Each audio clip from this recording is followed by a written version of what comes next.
and I've been desperate to speak to you for ages. Yeah. I know we see each other on social media, but we never really have that. We've never really spoken. No, not at all. And I think one of my clients had came and did a shadowing program with you, and she just adored. She was like, you'd be in awe if you saw it. And I was thinking, well, I've been watching from afar, but I think one of the main reasons that I wanted to speak to you was when I hear you speak a bit like what I spoke like when I had my salons. Like I truly believed in training my own, bringing them through, giving them all the skills. And it seems to be out of flavor right now. Everyone's going the opposite way. And I'm thinking, no, it's the only way. Yeah, 100%. So one thing I'd love to ask you is like, where did you come from? Like, how did you become Circles Hair? Oh, look, it started, I think I bought Circles in 1995 and I was 7.5 months pregnant when I bought Circles. So don't ever buy a salon when you're pregnant and about to give birth. And it was pretty tough, in those days. I had to make a decision to go back to work after I gave birth to my son, and I had to go back to work to pretty much save the salon because I had no choice. So, I did it tough in the first, 5 to 10 years, like probably all salon owners do when they first start out. But, I learned quickly throughout my career that, it was just about hard work and reinvesting in your business to really save yourself. And depending on how much you want to be successful, because it's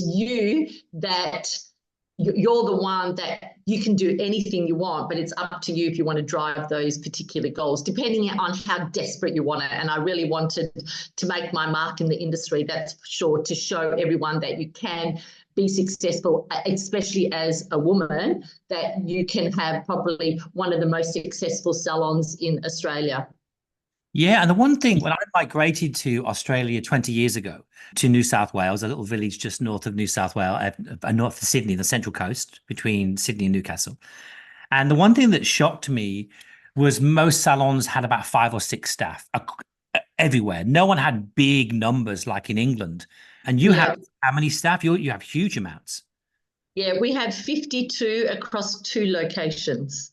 Yeah, see, So that's in one salon, we have 32 team members. Now, 31 are full-time and only one is part-time in one salon alone. Like when people, and that's why I decided to do my shadowing program, because people don't actually realize how much money you can generate in just one day. What they do in a week, we will do more in one day. yeah, like And they just cannot fathom that.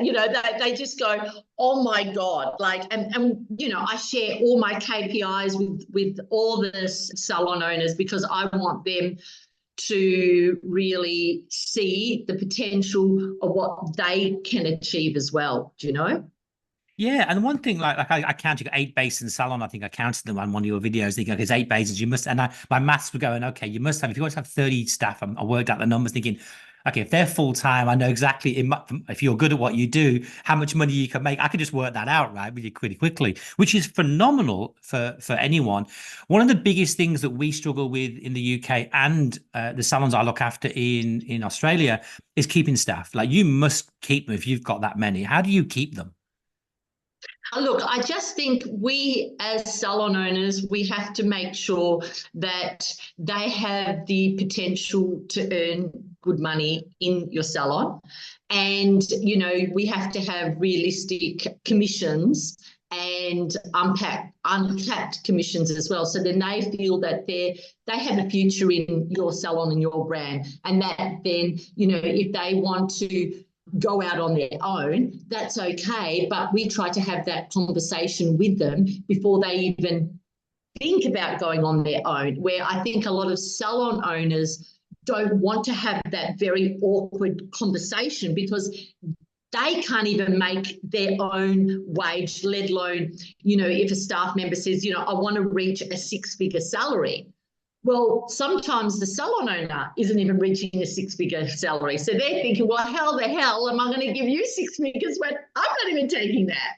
But I suppose, because I've been doing it a long time, I've navigated it really well, thinking, well, if they can see themselves and we do everything for them, we have the juniors, I don't do any rent-a-chair. I think you saw something like that on my TikTok. We don't do rent-a-chair, anything. We pay everyone full-time, holidays, sick pay, super, everything. So it's definitely, they do get paid, but they get paid very well if they hit their commissions as well. So then, it's exactly the same if they go out on their own. It's actually harder for them to earn what they would actually earn at Circles. Oh, I think it's the one thing that when I first went over and I was looking at buying my very first salon in Australia, the amount of people that still don't pay super, they just don't pay their super for their staff members because they can't afford it. Like, truthfully, it's not because they don't want to do it. So this year, for example, you came for me anyway, because I've been in Australia 20 years and I never heard of you because you're in Perth. To have one of the biggest salons in Australia in an isolated city, because it is, that's phenomenal, isn't it? It's not that isolated, darling. Come on. I've never been there. I've been most places but there. I've been to Broome. I've been over that side, but I never come down. I must go. I must go. I think because after I should get the Dreamline and come through that way, really. That's what I should do. But you were like an overnight success in Australia, 30 years in the making, but an overnight success. You just cleared the board, that didn't you, really? You won everything. Yeah. Well, we've won Salon Business of the Year 6 years in a row, back to back, 6 years. So, and I suppose, we're always evolving and changing and making sure that, we do have that big growth year on year on year, because, we always strive to do more and push the brand. And do you feel, because there's a question I argue with a lot of people that when I get to meet people, that I think salon owners can make a lot of money. I made a lot of money. I think salons can make a lot of money, and people struggle with that self-belief that you could make a lot of money from a salon. Yeah. Oh my God, you can make a lot of money. And I suppose that's why now, being in the industry for so long, I want to show people, because I think if they come to the salon and actually see how much money we turn over especially in the Subiaco store, and then they tell me how much they earn, and I just go, well, that's pathetic. You can get to this or this, or we as salon owners, we could take home 5, 6, 800,000, nearly $1 million in wages just ourselves. But like I said, you have to be really disciplined, hard work, and have a definitely structure on where you want it. And like I said, the only one person that really gets in the way is yourself, because a lot of people have the self-doubt about how they're going to do it. Because I know when I speak to a lot of salon owners,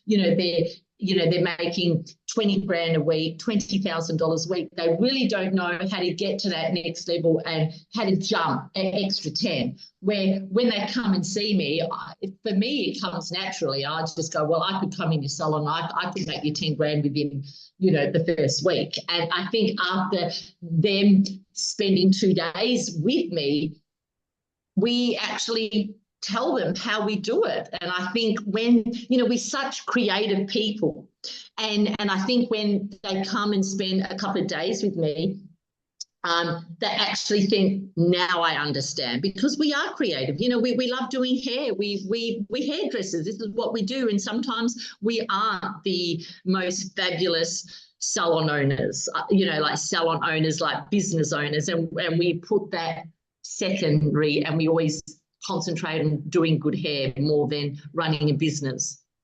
Yeah, and that's the perfect way and the only way. I think that we as hairdressers, we are creative people, and people get scared of their numbers and they don't want to go down and look at their numbers, and they just go, I'll leave it to the accountant, which sometimes it's the worst thing they can do.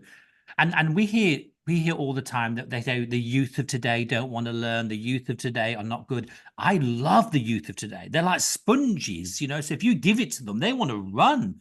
How do you find with apprentices? Are they still the same as before? Look, no, but I think the generation has definitely changed. Like usually I put on like 3 apprentices every 6 months, but now I have to put 5 to do the same amount of job for the 3, with, more sick pay, a lot more mental health and things like that. And we just have to embrace the change, especially us that have been in the industry for so long. It's their generation now. We are in their generation, and we as salon owners, instead of bitching about it, we have to move with the time. It can't be the other way around. So I just have to learn to accept that, shit, if I get 5 apprentices, probably 2 of them are going to leave in 3 months' time. That's okay. But I think the more you can accept it, then you're more successful you're going to be, instead of bitching about it, because there's so much negativity in our industry, which is not good. And so that's where we have this people leaving us. But at the moment, of course, people leave us as a brand as well. But then right now, at the moment, we have 8 returned team members in our team out of 52 that have returned to the brand because of something. But I think it's about being positive and letting them find out whatever they want to find out, but leaving that positive door open that they know that they're welcome to come back in. Yeah, I've been saying this for about a year now, that there's a slight shift, mainly because I speak to salon owners that have gone down the rent-a-chair route, and the salon owner is making no money. The rent-a-chairers are making a bit, but the owner's making nothing. So they're all to do the shift back now. And I'm seeing that shift. And I know in Australia, people got very, very scared with everyone wants to be self-employed. I don't think they want to be self-employed. I think some salon owners don't pay them enough, so they have to go self-employed. That's what I think. So how do you see the industry in the whole in Australia? Do you find that it'll shift back, or do you think people will go down the booth renting and suites? I definitely think that there's more and more people that will go and do independent stylists, being independent stylists and doing their own thing. But I think us as salon owners, if we want to keep the industry alive, we really need to change what we do as salon owners. And we do have to have that conversation, and we have to find how these guys can fit into our brand, and when they work under the same banner, but they can still be getting that good money. And if we can show them as salon owners and really break down the numbers, for one, salon owners need to know their numbers. And I know that you're so big on that, Richard. And that's one thing that I do. I track my KPIs every day. Now, a lot of salon don't do that, but I teach my seniors and my junior staff to do that from the very get-go, because how are they going to get to that 6-figure salary if they don't know how much they're bringing themselves in every day? Do you know what I mean? So it's just a consistent culture in our salon, what we do. And it's so important. So there's less people definitely moving. And, well, I can only say from my brand, but I mean, I have a lot of friends, and I know a lot of salon owners that they leave and they're going to open up. But these small salons are just themselves and one person. They're making pretty much the same money, but it depends on, obviously, about the commission structure. And that's what our presentation that we're presenting, Jess and I are presenting at Hair Festival, multi-million-dollar moves. We talk about the evolution of circles. We talk about retaining and attracting staff. We talk about our numbers on our marketing, on how much we spend. So we're very open about that. And also our commissions and how we build the team and what we showcase on how we deliver to our team, and so then they can reach that perfect salary that they want to achieve. Oh, I think so. We're pretty pumped for this weekend, because it's going to be a really big session. And I mean, obviously, because obviously I'm a L'Oreal salon and I do some L'Oreal road shows or something, but I don't think I've spoken on such a big weekend and big to the whole industry. So I am a bit bloody nervous, but I'm going to hit it. And I think people need to know this stuff because some people won't share their numbers. They're scared. They're scared. Yeah, They're scared to they yeah. think the stylist is going to think they're a millionaire if they share their numbers or they're loaded. But if you don't share your numbers, there's nothing to track for them. Yeah, well, 100%. And that this is exactly what we're sharing with the whole industry is we've got screens with all my numbers on exactly how much I spend on our marketing, how many new clients we attract every week, which we share pretty much everything. So I think everyone's going to be really like a bit, wow, blown away, which I'm hopefully they are, because I mean, we are going to just talk about numbers and how much you can achieve that as well.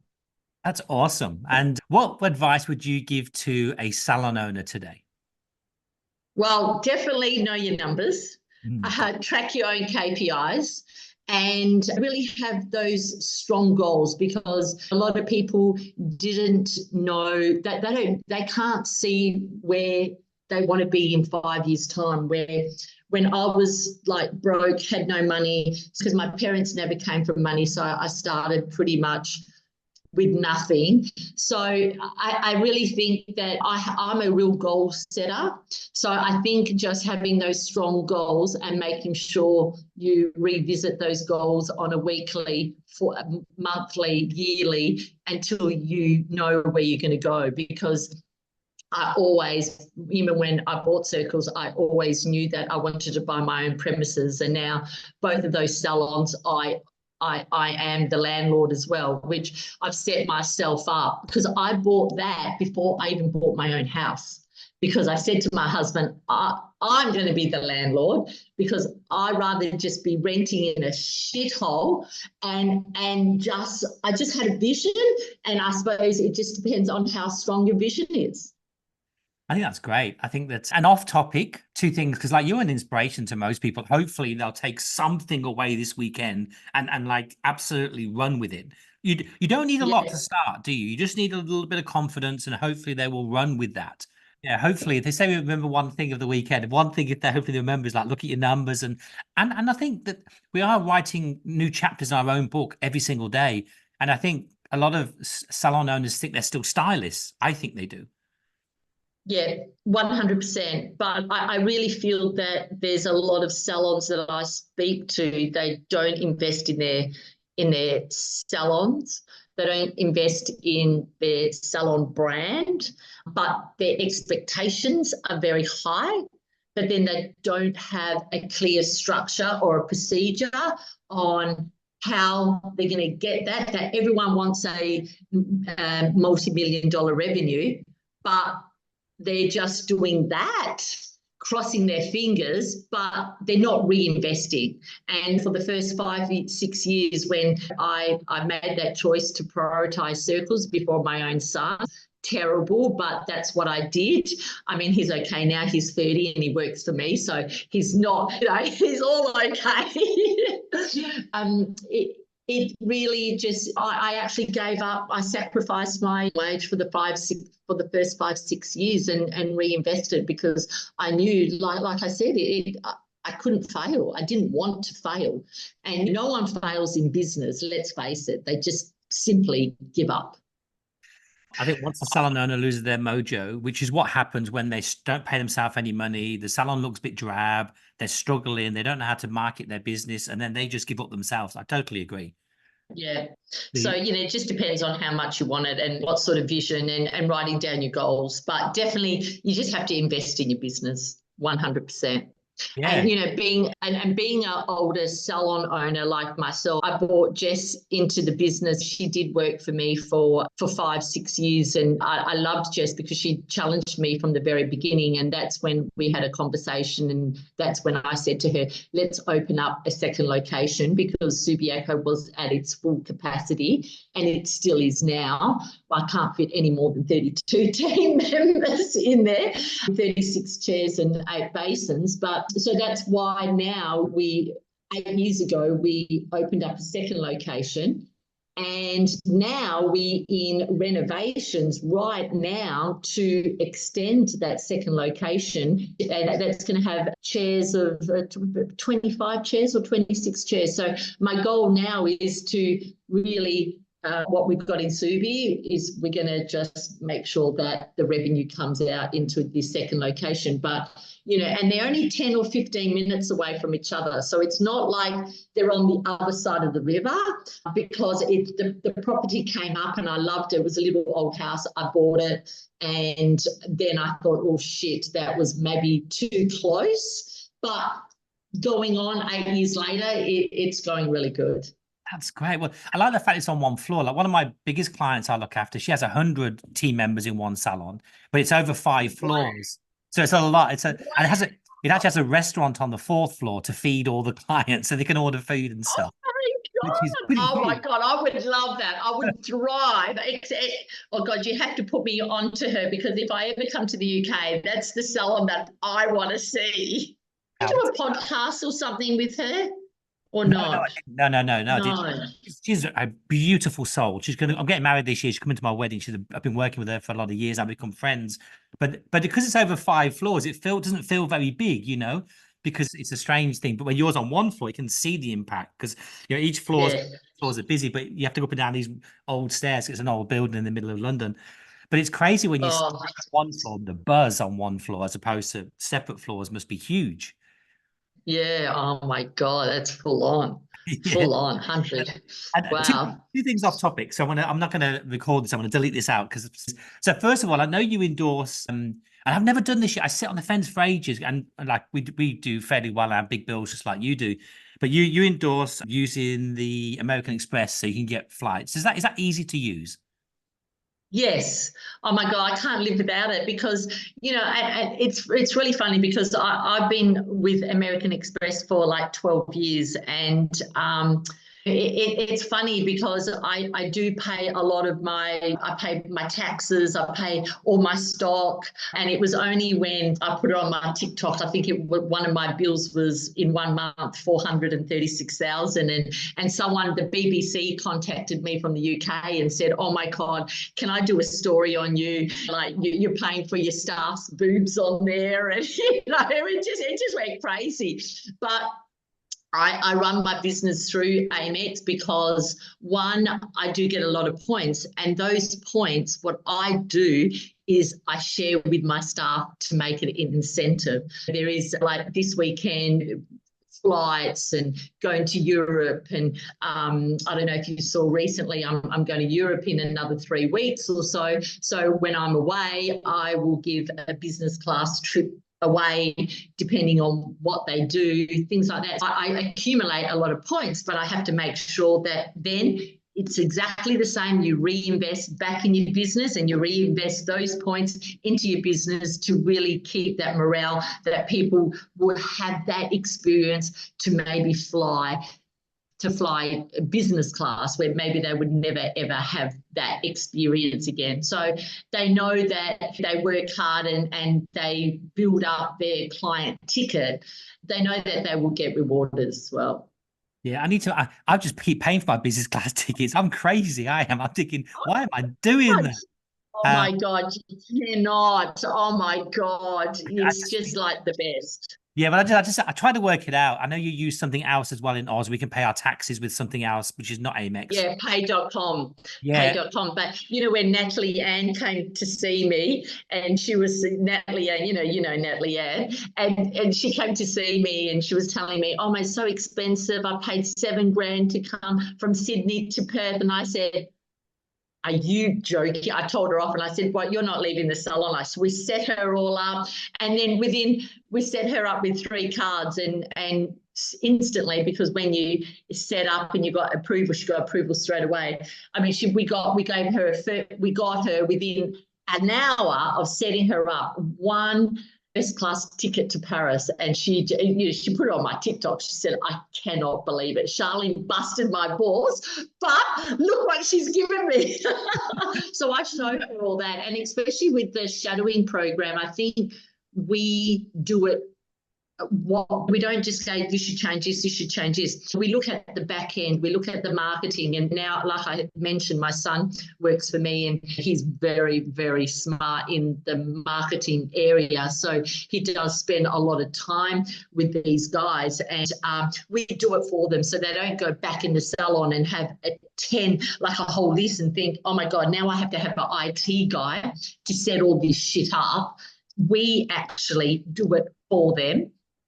And then we teach them how to get onto the back end. Look at the numbers on the website. Seriously, like how long are these customers that you're trying to attract? How long have they been on your page for? 10 seconds? Well, then what does it say?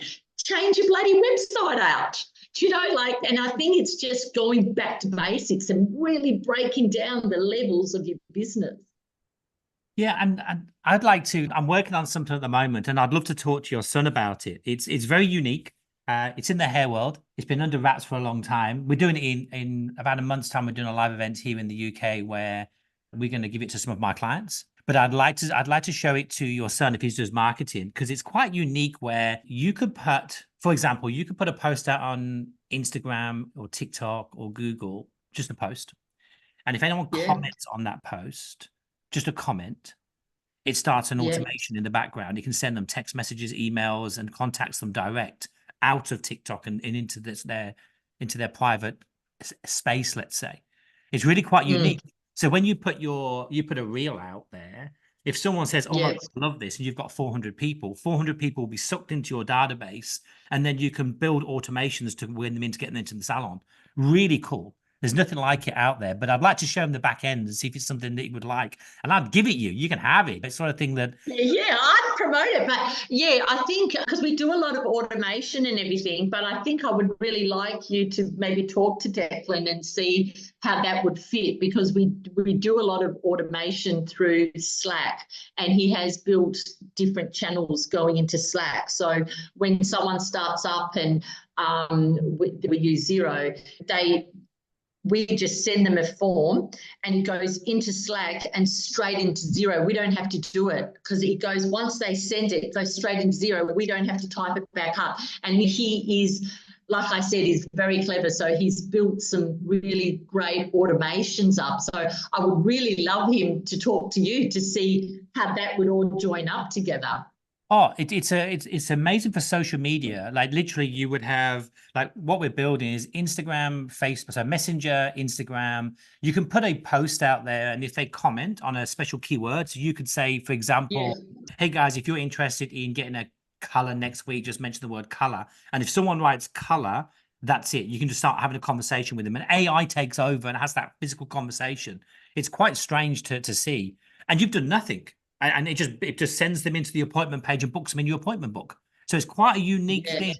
So I mean, can you track them before? Can you track them before they actually click the book me, or you can't, because you can't track where your marketing spend goes to. It's usually when they book, that they press that book me click, and then we can track them really where they're coming from, but we can't really track them as much because we don't know if it's coming from different platforms, especially with us having a big marketing spend. We don't really know if it's coming from Meta or paid per click or SEO. You know, we really don't know until they have they clicked on that book, but beforehand, we really don't know. And there's no software in Australia that can give us that numbers, because I've been challenging them. They all hate me because I think no one challenges these software companies, and because they're just, people don't spend a lot of money in their marketing. They think that they can put $500 in a month, and then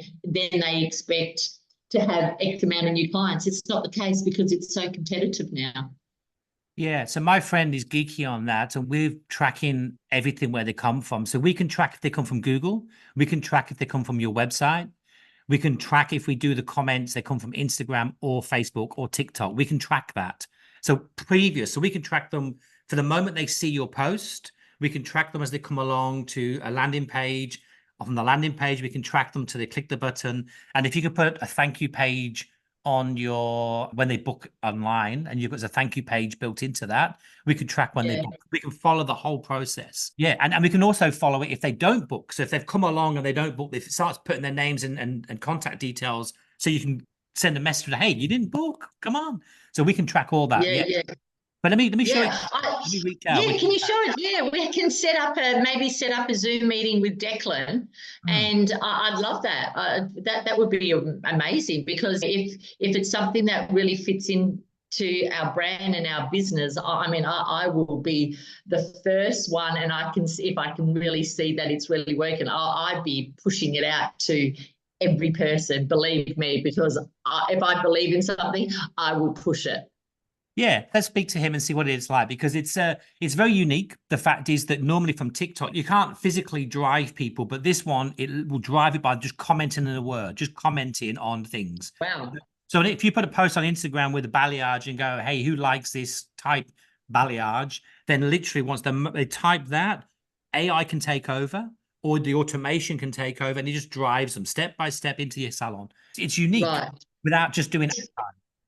So they just have to put, I love that color, and they know it's coming from circles, and then we can track them from there. They'll have an automation message saying, do you want to book for that balayage? Is that how it sort of works? Yeah, so literally, let's say you put a reel out to the world. You've got a little reel, and you've got 300 people. I don't know, you probably get more than 300 people comment, and you choose the word that you want to use. So you could say, comment circle. I love circles, for example.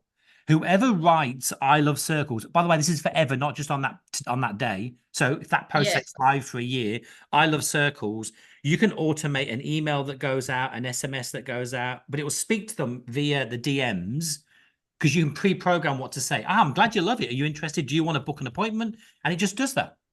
So you can see people comment and how many people book the appointment. You'll see where they're coming from. No ad needed.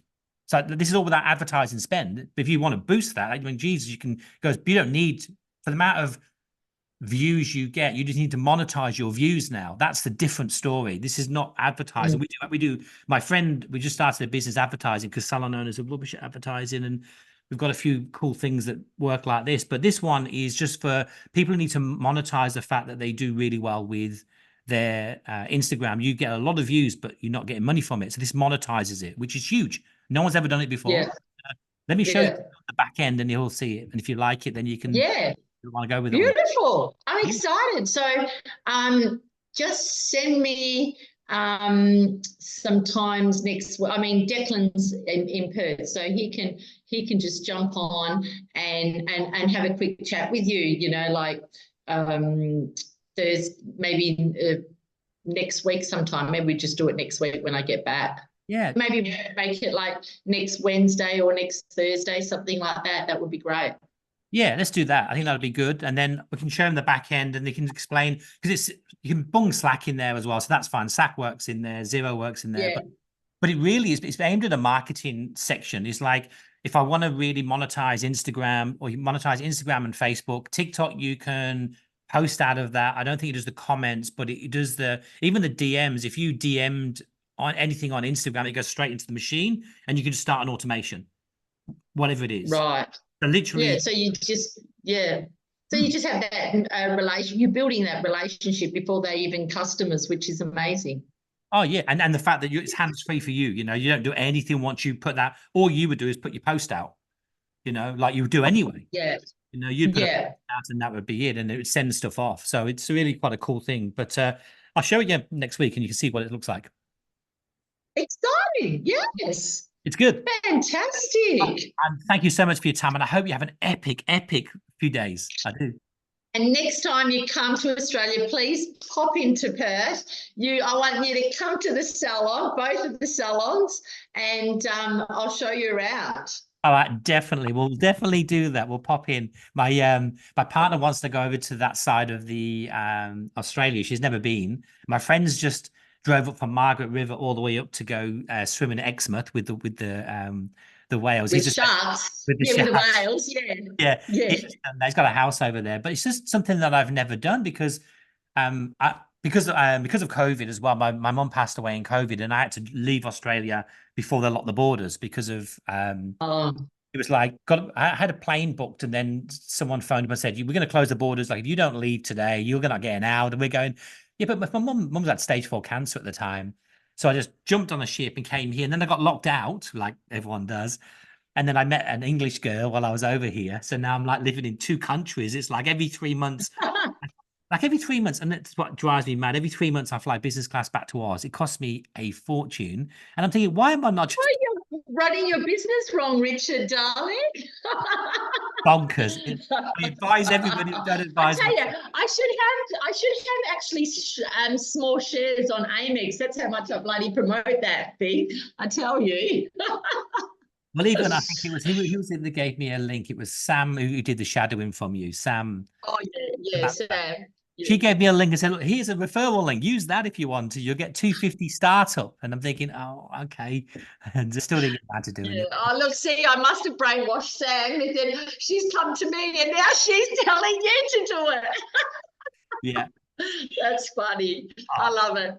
Thank you so thank you. much. Thank you so much. Anytime. Just tell me anytime. Keep in contact. Well, next time I come over, I'm going to nudge you and I'm going to come into your salon and have a walk round. 100%. Thank you Thanks, so much. Richard. Much love. Thank See you. ya. Bye now. Much love. Bye. Bye-bye.